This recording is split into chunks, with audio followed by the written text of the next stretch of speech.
Welcome to my channel. അപ്പോൾ ഇന്ന് നമ്മൾ ഓഡിറ്റിങ്ങിൻ്റെ ക്ലാസ് സ്റ്റാർട്ട് ചെയ്യുകയാണ്.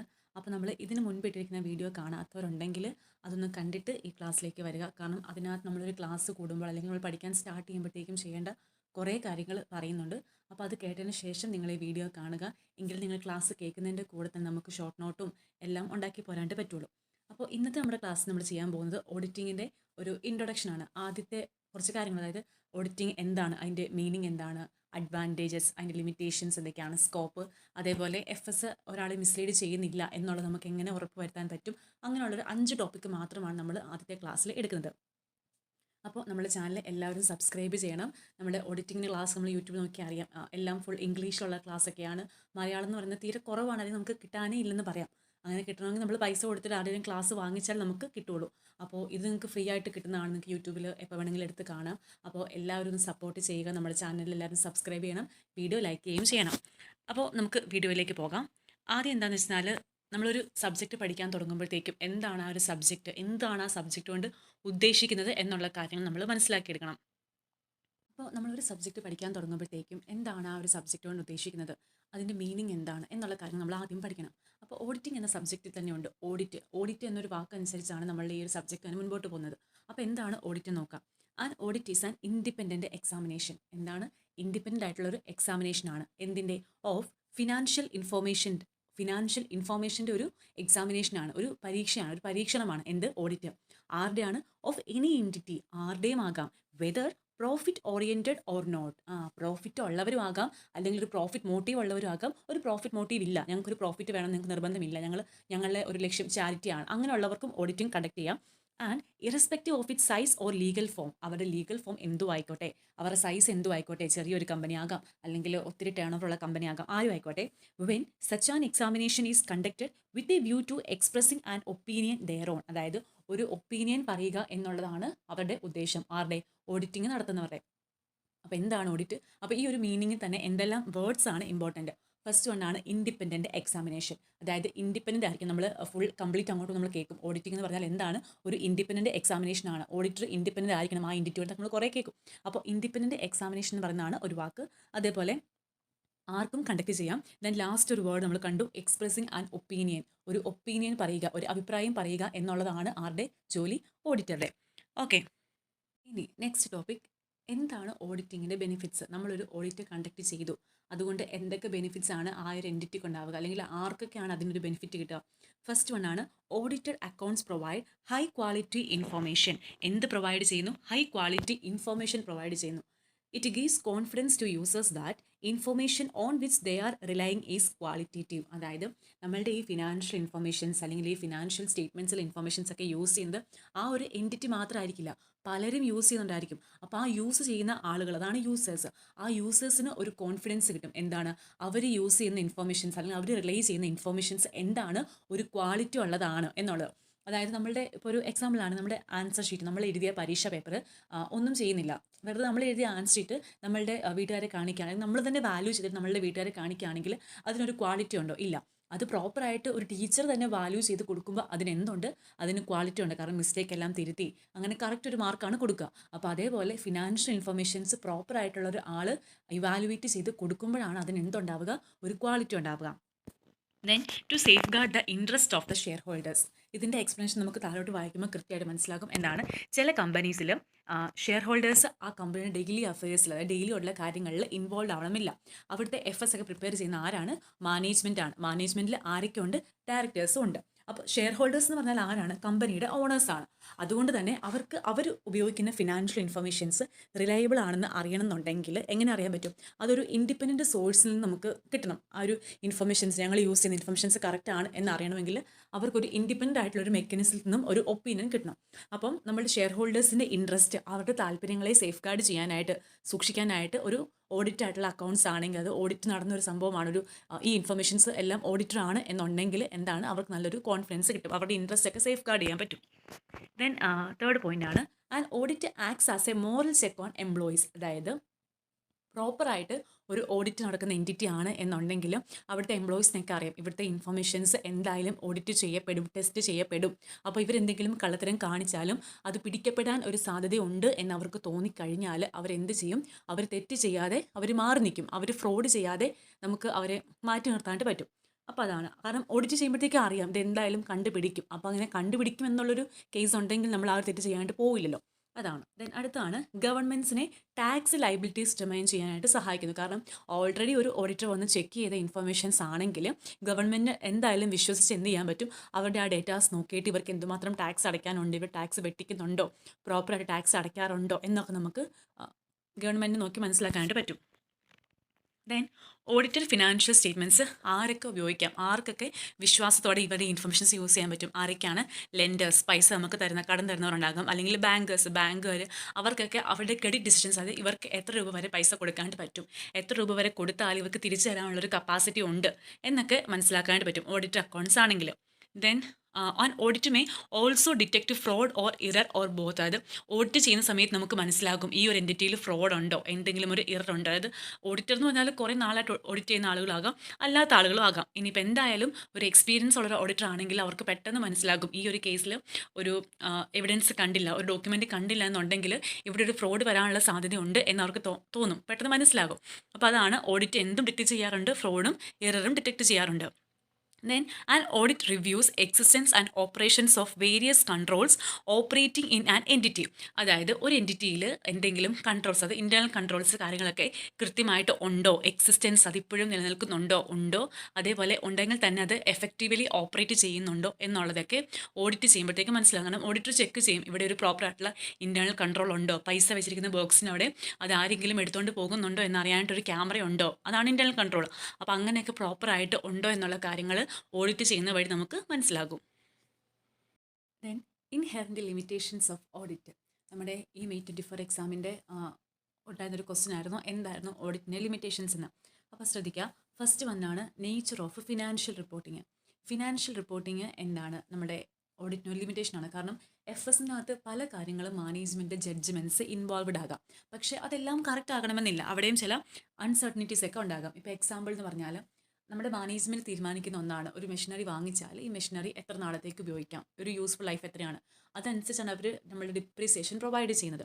അപ്പം അതൊക്കെ അവരുടെ ഒരു ജഡ്ജ്മെൻറ്റ് കാര്യങ്ങളൊക്കെയാണ്. അതുകൊണ്ട് തന്നെ നമ്മുടെ ഓഡിറ്റർക്ക് എന്ത് ഒബ്റ്റെയിൻ ചെയ്യാൻ പറ്റില്ല, ഒരു അബ്സല്യൂട്ട് അഷുറൻസ് ഒബ്റ്റെയിൻ ചെയ്യാൻ പറ്റില്ല. കാരണം ഇവർ ചെയ്തത് ശരിയാണെന്ന് നമുക്ക് കൃത്യമായിട്ട് ഇത് കൃത്യമാണ് എന്ന് നമുക്ക് പറയാൻ പറ്റില്ല.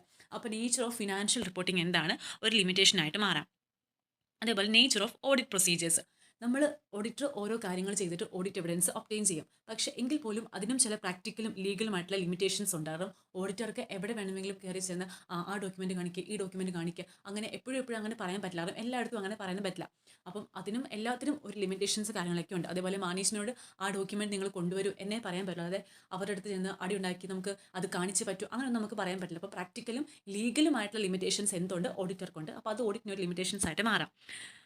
അതേപോലെ നമ്മുടെ ഓഡിറ്റർ എല്ലാ കാര്യങ്ങളും ചെക്ക് ചെയ്യാറില്ല, എല്ലാ ട്രാൻസാക്ഷൻസും എല്ലാ ബാലൻസും എടുത്ത് ചെക്ക് ചെയ്തിട്ടല്ല നമ്മുടെ ഓഡിറ്റർ എന്ത് പറയുക, ഒരു ഒപ്പീനിയൻ പറയുക. അതുകൊണ്ട് തന്നെ ജസ്റ്റ് ആ ഒരു സാമ്പിൾ എടുത്തിട്ട് ആ ഒരു സാമ്പിൾ ആ ഒരു പോപ്പുലേഷനെ റെപ്രസെൻറ്റ് ചെയ്യുന്നു എന്നുള്ളതിൽ നമ്മൾ എന്ത് ഡ്രോ ചെയ്യുകയാണ്, നമ്മുടെ കൺക്ലൂഷൻ ഡ്രോ ചെയ്യുകയാണ്. അപ്പം അതൊക്കെ നമ്മുടെ ഓഡിറ്റ് പ്രൊസീജിയേഴ്സിൽ വരുന്നതാണ്. അപ്പോൾ അതൊക്കെ ഓഡിറ്റർക്ക് ഒരു ലിമിറ്റേഷൻ ആയിട്ട് വരാം. ദെൻ നമ്മൾ പറഞ്ഞ മാനേജ്മെൻറ്റ് കാര്യങ്ങൾ, മാനേജ്മെൻറ്റ് കറക്റ്റായിട്ട് ഡീറ്റെയിൽസ് പ്രൊവൈഡ് ചെയ്തില്ലെങ്കിൽ നമുക്കൊരു ലിമിറ്റേഷനായിട്ട് മാറാം. അല്ലെങ്കിൽ അവർ പ്രൊവൈഡ് ചെയ്യുന്ന ഇൻഫർമേഷൻസ് തെറ്റാണ്, ചില കേസിൽ നമുക്കത് ഐഡൻറ്റിഫൈ ചെയ്യാൻ പറ്റിയില്ലെന്നുണ്ടെങ്കിൽ അതും ഒരു ലിമിറ്റേഷനായിട്ട് മാറാം. ദെൻ നെക്സ്റ്റ് ആണ് not in nature of investigation. അതായത് ഇൻവെസ്റ്റിഗേഷൻ ആണെങ്കിൽ നമുക്ക് കൃത്യമായിട്ട് അത് കാണിച്ചില്ലെങ്കിൽ നമുക്കൊരു ലീഗലായിട്ടൊരു ആക്ഷൻ ഒക്കെ എടുക്കാൻ പറ്റും. പക്ഷേ ഓഡിറ്റിങ്ങിൽ അങ്ങനെയല്ല. ഓഡിറ്റിംഗ് ഒരു ഇൻവെസ്റ്റിഗേഷൻ ഒന്നും അല്ല. നമ്മൾ ആ ഒരു മീനിങ്ങിലേ പഠിച്ചു, എന്താണ് ഒരു ഒപ്പീനിയൻ പറയുകയാണ്. അപ്പോൾ ഇവിടെ ഒരു ഇൻവെസ്റ്റിഗേഷൻ പോലെയുള്ള കാര്യങ്ങളൊന്നും ഇല്ല. അതുകൊണ്ട് തന്നെ ഓഡിറ്റർക്ക് ഒരു അബ്സല്യൂട്ട് ആയിട്ടുള്ളൊരു അഷുറൻസ് ഒബ്റ്റെയിൻ ചെയ്യാനായിട്ട് പറ്റില്ല. നമ്മൾ എപ്പോഴും പറയും ഒരു റീസണബിൾ ആയിട്ടുള്ള അഷുറൻസ് ആണ് ഓഡിറ്റർ ഒബ്റ്റെയിൻ ചെയ്യുക. Reasonable assurance is not an absolute assurance. Then timeliness of financial reporting and decrease in relevance of information over time. അതായത് നമ്മുടെ ഓഡിറ്റിങ്ങിന് നമ്മളൊരു തീരുമാനം എടുക്കേണ്ട ഒരു സമയം കഴിഞ്ഞു, നമ്മളൊരു തീരുമാനം എടുത്തു, നമ്മളൊരു ഒപ്പീനിയൻ പറഞ്ഞു, പക്ഷേ ആ ഒരു പറയേണ്ട സമയത്ത് നമുക്കൊരു ഇമ്പോർട്ടൻ്റ് ആയിട്ടുള്ള ഇൻഫർമേഷൻ കിട്ടിയില്ല, നമുക്ക് കിട്ടേണ്ട സമയത്ത് ആ ഒരു ഇൻഫർമേഷൻ കിട്ടിയില്ല. അങ്ങനെ കിട്ടേണ്ട സമയത്ത് കിട്ടാതെ കുറേ സമയം കഴിഞ്ഞാണ് കിട്ടുന്നുണ്ടെങ്കിൽ ആ ഒരു ഇൻഫർമേഷൻ്റെ വാല്യൂ അവിടെ കുറഞ്ഞു വരികയാണ്. അപ്പോൾ നമ്മൾ എന്ത് മെയിൻറ്റെയിൻ ചെയ്യണം?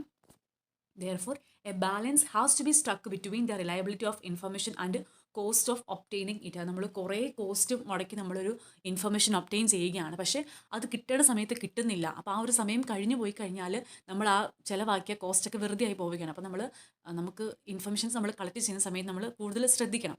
എങ്കിലും നമുക്ക് കിട്ടേണ്ട ആ ഒരു സമയത്ത് തന്നെ ആ ഒരു ഇൻഫർമേഷൻ കളക്ട് ചെയ്യാണ്ട് നമുക്ക് പറ്റുള്ളൂ. അപ്പം അതാണ് ദെയർ ഇസ് ഒരു ബാലൻസ് നമ്മൾ മെയിൻറ്റെയിൻ ചെയ്യണം അതിനിടയിൽ. ദെൻ നെക്സ്റ്റ് പോയിന്റ് ആണ് ഫ്യൂച്ചർ ഇവൻറ്റ്സ്. അതായത് ഓഡിറ്റർ ഇപ്പോഴൊരു ഒപ്പീനിയൻ പറയുന്നത് ഇപ്പോൾ എന്തൊക്കെയാണ് ഓഡിറ്റർ കണ്ട കാര്യങ്ങൾ, ഇപ്പോൾ എന്തൊക്കെയാണ് ഈ ഒരു ഇതിൽ നടക്കുന്ന സംഭവങ്ങൾ, അതിനെയൊക്കെ ബേസ് ചെയ്തിട്ടാണ്. അല്ലെങ്കിൽ പാസ്റ്റിൽ ഇവരുടെ പെർഫോമൻസ് എങ്ങനെയായിരുന്നു, അതുകൊണ്ട് നമ്മൾ ഈ ഒരു വർഷം കൺസിഡർ ചെയ്യാം. നമുക്ക് ഒരിക്കലും ഫ്യൂച്ചറിൽ എന്താണ് ഈ ഒരു എൻറ്റിറ്റീനെ അഫക്റ്റ് ചെയ്യാൻ പോകുന്നത് നമുക്ക് പറയാൻ പറ്റില്ല. ഒരു കലാമിറ്റി വന്നു, ഒരു ഫ്ലഡ് വന്നു, ഇവർക്ക് എന്തെങ്കിലും സംഭവിച്ചാൽ അന്ന് ആ ഓഡിറ്റർ ഇങ്ങനെയാണല്ലോ പറഞ്ഞത്, ഇവരൊരു ഗോയിങ് കൺസേൺ ആണ്, ഇവർ നന്നായിട്ട് മുൻപോട്ട് പോകും എന്നാണല്ലോ ഓഡിറ്റർ പറഞ്ഞത് എന്നൊന്നും നമുക്ക് ഓഡിറ്ററിനെ കുറ്റം പറയാൻ പറ്റില്ല. അതുകൊണ്ട് തന്നെ ഒരു ഫ്യൂച്ചർ ഇവൻറ്റ്സ് എന്തായിട്ട് മാറാം, ഒരു ലിമിറ്റേഷൻസ് ആയിട്ട് മാറാം. Then scope of audit of financial statements. നമ്മുടെ ഫിനാൻഷ്യൽ സ്റ്റേറ്റ്മെൻറ്റ്സ് ഓഡിറ്റ് ചെയ്യുന്നതിൻ്റെ സ്കോപ്പ് എന്താണ്, ഇതിൻ്റെ ഒരു കാര്യങ്ങൾ. ഫസ്റ്റ് വണ്ണാണ് coverage of all aspects of entity. എൻറ്റിറ്റിയുടെ ഒരുവിധം എല്ലാ ആസ്പെക്ട്സിലൂടെ നമ്മൾ കവർ ചെയ്ത് പോകും നമ്മൾ ഓഡിറ്റ് ചെയ്യുന്ന വഴി. അതേപോലെ reliability and sufficiency of financial informations. Financial ആയിട്ടുള്ള ഇൻഫർമേഷൻസ് സഫിഷ്യൻ്റ് ആണ്. നമ്മൾ പറഞ്ഞു സഫിഷ്യൻസി ആൻഡ് അപ്രോപ്രിയേറ്റ്നെസ് ആണ് നമ്മുടെ ക്വാണ്ടിറ്റിനെ റെപ്രസെൻറ്റ് ചെയ്യുന്നത്. അപ്പോൾ സഫിഷ്യൻസി എന്ന് പറഞ്ഞാൽ എന്താണ്, ക്വാണ്ടിറ്റി. അപ്പോൾ ആവശ്യത്തിനുള്ള ക്വാണ്ടിറ്റിയിലുള്ളത് ഉണ്ടോ, അതേപോലെ റിലയബിൾ ആണോ, നമുക്ക് ഈ ഒരു ഇൻഫർമേഷൻസിനെ വിശ്വസിച്ചിട്ട് നമുക്കൊരു തീരുമാനങ്ങൾ എടുക്കാൻ പറ്റുമോ, അതാണ് വിശ്വസിക്കാൻ പറ്റുന്നവയാണോ, അതേപോലെ ആവശ്യത്തിനുള്ളതുണ്ടോ ഫിനാൻഷ്യൽ ഇൻഫർമേഷൻസ് എന്നുള്ളത് നോക്കാം. അതേപോലെ proper disclosure of financial informations പ്രോപ്പറായിട്ട് ഡിസ്ക്ലോസ് ചെയ്തിട്ടുണ്ടോ, അത് എന്തെങ്കിലും ചേഞ്ചസ് ഉണ്ടെങ്കിൽ ആ ഒരു ചേഞ്ചസ് എല്ലാം കൃത്യമായിട്ട് അവർ ഡിസ്ക്ലോസ് ചെയ്തിട്ടുണ്ടോ എന്നുള്ള കാര്യങ്ങളൊക്കെ നോക്കുക. അതാണ് scope of audit of financial statements. Then next one ആണ്, ഇത് വളരെ ഇമ്പോർട്ടൻ്റ് ആയിട്ടുള്ള ഒരു ക്വസ്റ്റ്യൻ ആണ്. ഫിനാൻഷ്യൽ സ്റ്റേറ്റ്മെൻറ്റ്സ് ഒരാളെ മിസ്ലീഡ് ചെയ്യുന്നില്ല, ഒരു തെറ്റായ രീതിയിലേക്ക്, അത് തെറ്റായ ഒരു കൺക്ലൂഷനിലേക്ക് നയിക്കുന്നില്ല എന്നുള്ളത് നമുക്ക് എങ്ങനെ ഉറപ്പുവരുത്താനായിട്ട് പറ്റും.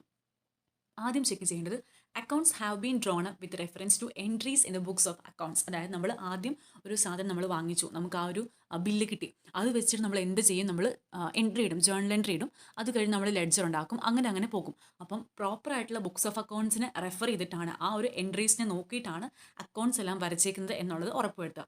നെക്സ്റ്റ് വൺ, ഇത് entries in the books of accounts are adequately supported by sufficient and appropriate evidence. നമ്മൾ കടയിൽ പോയി സാധനം വാങ്ങിച്ച് നമുക്ക് ബില്ല് കിട്ടി, അപ്പോൾ നമ്മൾ ഈ ബുക്ക് ഇട്ടിരിക്കുന്ന എൻട്രി എല്ലാം അതിന് പ്രോപ്പറായിട്ടുള്ളൊരു സപ്പോർട്ടുണ്ട്, എവിടെ നിന്ന് പ്രോപ്പറായിട്ടുള്ളൊരു തെളിവുണ്ട്, അതാണ് നമ്മൾ ബില്ല് കിട്ടിയത്. അപ്പോൾ ആ ഒരു ബില്ല് കിട്ടിയതനുസരിച്ചാണ് നമ്മൾ എൻട്രി ഇട്ടേക്കുന്നത് എന്നുള്ളത് നമ്മൾ ഉറപ്പുവരുത്തുക.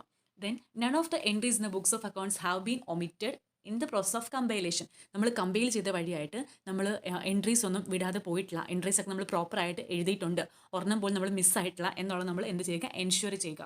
Then in the information conveyed in the statement is clear and unambiguous എന്ന് പറഞ്ഞാൽ നമുക്ക് വായിക്കാൻ പറ്റണം, ക്ലിയർ ആയിട്ടുള്ളൊന്നും ആയിരിക്കണം, ഒരു കൺഫ്യൂഷൻ ഒന്നും ഉണ്ടാവാൻ പാടില്ല, അങ്ങനെയുള്ളതാണ്. അപ്പം ആ ഒരു ഫിനാൻഷ്യൽ സ്റ്റേറ്റ്മെൻറ്റ്സ് ഇൻഫർമേഷൻസ് എല്ലാം ക്ലിയർ ആണ്, കൺഫ്യൂഷൻ ഒന്നും ഇല്ല എന്നുള്ള കാര്യങ്ങൾ നമ്മൾ ഉറപ്പുവരുത്തുക.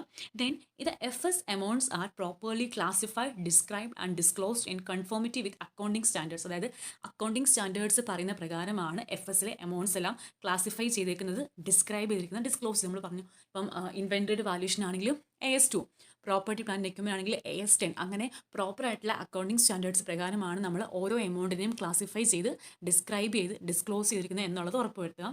Then the statement of accounts presence A true and fair picture of the operational results of the assets and liabilities. അതായത് അക്കൗണ്ട്സിൻ്റെ സ്റ്റേറ്റ്മെൻറ്റ്സ് ഒരു ട്രൂ ആൻഡ് ഫെയർ പിക്ചർ കൊടുക്കണം. എപ്പോഴും നമ്മൾ പറയും FS എന്തായിരിക്കണം, ഒരു ട്രൂ ആൻഡ് ഫെയർ വ്യൂ കൊടുക്കുന്ന ആയിരിക്കണം. അതായത് അവരുടെ അസറ്റ്സിനെയും അതിൻ്റെ ലൈബിലിറ്റീസിൻ്റെയും ഓപ്പറേഷണൽ ആയിട്ടുള്ള റിസൾട്ട്സിനെ പറ്റിയിട്ട്, അതായത് അവരുടെ ഇപ്പോഴത്തെ കാര്യങ്ങളെ പറ്റിയിട്ട് ഒരു ട്രൂ ആൻഡ് ഫെയർ വ്യൂ കൊടുക്കുന്ന ആയിരിക്കണം എന്തെന്ന് പറയുന്നത് നമ്മളുടെ FSലെ സ്റ്റേറ്റ്മെൻറ്റ്, അക്കൗണ്ട്സിൻ്റെ സ്റ്റേറ്റ്മെൻറ്റ്സ് എന്ന് പറയുന്നത്. അപ്പോൾ നമ്മൾ ഇന്ന് 5 ടോപ്പിക്കാണ് നോക്കിയത്. മീനിങ് എന്താണ്, ബെനിഫിറ്റ്സ്, ലിമിറ്റേഷൻസ്, സ്കോപ്പ്, അതേപോലെ FS ആരെ മിസ്ലീഡ് ചെയ്യുന്നില്ല, ഇങ്ങനെയുള്ള നമുക്ക് എങ്ങനെ എൻഷുർ ചെയ്യാനായിട്ട് പറ്റും. അപ്പോൾ നിങ്ങൾ എന്താണ് ചെയ്യേണ്ടതെന്ന് വെച്ചാൽ ഇതിൻ്റെ ആ ഫസ്റ്റ് മീനിങ് എല്ലാവരും ബൈഹേർട്ട് ചെയ്യണം, എന്തായാലും കാണാൻ പഠിക്കണം. ദെൻ ബാക്കിയുള്ളതിൻ്റെയൊക്കെ ആ ഒരു മെയിൻ പോയിൻറ്റ്സ് എന്തൊക്കെയാണ്, ഇപ്പോൾ ലിമിറ്റേഷൻസ് ആവട്ടെ അഡ്വാൻറ്റേജ് ആവട്ടെ, എന്തായാലും അതിൻ്റെ മെയിൻ പോയിൻറ്റ്സ് എന്താണ് എന്നുള്ളത് നമ്മൾ കാണാതെ പഠിക്കുക, ഒരു ഒറ്റ സെൻറ്റൻസിൽ പഠിക്കുക. അതായത് നമ്മുടെ in helping determining tax liabilities, ഗവൺമെൻറ്റിന് ടാക്സ് ലൈബിലിറ്റീസ് ഡിറ്റർമൈൻ ചെയ്യാണ്ട് എളുപ്പമാക്കുന്നു. അതേപോലെ safe guarding the interest of share holders. അങ്ങനെ ഒരു ഒറ്റ സെൻറ്റൻസിൽ നമുക്ക് എന്നാൽ പെട്ടെന്ന് ഓർത്തിരിക്കാൻ പറ്റുന്ന രീതിയിൽ ഒരു സെൻറ്റൻസ് ആക്കി പഠിക്കുക. ദെൻ റിപ്പീറ്റ് ചെയ്തുകൊണ്ടേ ഇരിക്കുക. ഇതൊക്കെയാണ് ഇതിൻ്റെ അഡ്വാൻറ്റേജ്. നമ്മൾ കാണാതെ പഠിക്കുന്നതിൽ ഉപരി നമ്മൾ ചിന്തിക്കുക. ഒരു ഇൻഫർമേഷൻസ് ഓഡിറ്റ് ചെയ്താൽ എന്താണ് അതിൻ്റെ ഒരു എളുപ്പം. ഞാൻ പറഞ്ഞത് നമ്മുടെ ആൻസർ ഷീറ്റ് ഒരു ടീച്ചർ വാല്യൂ ചെയ്ത് കൊടുക്കുകയാണെങ്കിൽ അതിന് എന്തുകൊണ്ട് ക്വാളിറ്റി ഉണ്ട്. അപ്പോൾ ഇത് പ്രൊവൈഡ്സ് ക്വാളിറ്റി ഇൻഫർമേഷൻസ് പ്രൊവൈഡ് ചെയ്യുന്നു. അങ്ങനെ നമ്മൾ കണക്ട് ചെയ്ത് പഠിക്കുമ്പോഴത്തേക്ക് നമുക്ക് ഓർത്ത് വയ്ക്കാനും എളുപ്പമുണ്ട്. അപ്പോൾ ഞാൻ പറഞ്ഞ പോലെ ഓരോ എക്സാമ്പിൾ ഇട്ട് പഠിക്കുകയാണെങ്കിൽ നമുക്ക് എക്സാമിന് ആദ്യം ഈ എക്സാമ്പിൾ ഓർമ്മ വരും. ദെൻ നമ്മളത് കണക്ട് ചെയ്യും. അങ്ങനെ കണക്ട് ചെയ്ത് നമുക്ക് ആൻസർ ചെയ്യാണ്ട് പറ്റണം. അല്ലാതെ നമുക്ക് ഈ ഒരു തിയറി സബ്ജക്റ്റ് ഫുൾ കാണാതെ പഠിച്ചിട്ട് പോയി എഴുതുക എന്ന് പറഞ്ഞാൽ ഇറ്റ്സ് നോട്ട് ഭയങ്കര ഡിഫിക്കൽട്ടായിട്ടുള്ള ഒന്നാണ്. അതുകൊണ്ട് മാക്സിമം നമ്മളിങ്ങനെ കണക്ട് ചെയ്ത് പഠിച്ചിട്ട് ദെൻ നമ്മൾ ആൻസർ ചെയ്യുക. അപ്പോൾ നമുക്ക് കുറച്ചും കൂടെ സബ്ജക്റ്റ് നമുക്ക് പെട്ടെന്ന് ഇഷ്ടപ്പെടാനും പറ്റും. നമുക്ക് വന്നിട്ട് ആൻസർ ചെയ്യാനും പറ്റും. അപ്പോൾ നിങ്ങൾ ചെയ്യണം ഇത് എന്തായാലും വായിച്ച് നോക്കുക. എന്നിട്ട് ഷോർട്ട് നോട്ട് പ്രിപ്പയർ ചെയ്യുക. ദെൻ ഓരോ ദിവസം എടുത്ത് റിവൈസ് ചെയ്യുക. നിങ്ങൾ ഒരു 10 തവണ ഇത് വായിച്ചാൽ നിങ്ങൾക്ക് ഭയങ്കര എളുപ്പമായിട്ട് തോന്നും. എന്നാലും നെക്സ്റ്റ് ഡേ പിന്നെ ഒന്നും കൂടെ എടുത്ത് വായിക്കുക. അപ്പോഴേ നമുക്ക് കണ്ട് ആ ഒരു ബുക്കും ആ ഒരു പേപ്പറും ഒക്കെ നമുക്ക് ചിലപ്പോൾ എക്സാമിന് ഓർമ്മ വരും. ഈ ബുക്കിൻ്റെ ഈ ഒരു പേജിലായിരുന്നു ഞാൻ ഇങ്ങനെയാണ് അത് എഴുതി വെച്ചേക്കുന്നത്. അപ്പോൾ ഇമ്പോർട്ടൻ്റ് ആയിട്ടുണ്ടെങ്കിൽ അതൊന്ന് ഹൈലൈറ്റ് ചെയ്തിടുക. അങ്ങനെ ചെയ്യുക. അപ്പോൾ നമുക്ക് കുറച്ചും കൂടി ഈസി ആയിട്ട് നമുക്ക് പേപ്പർ മറയ്ക്കുമ്പോൾ നമുക്ക് പെട്ടെന്ന് നമുക്ക് കാണാനൊക്കെ പറ്റും. അപ്പോൾ അങ്ങനെയൊക്കെ ചെയ്യുക. അപ്പോൾ എല്ലാവരും വീഡിയോ ലൈക്ക് ചെയ്യുക. നമുക്ക് അടുത്ത വീഡിയോയിൽ കാണാം. ബൈ.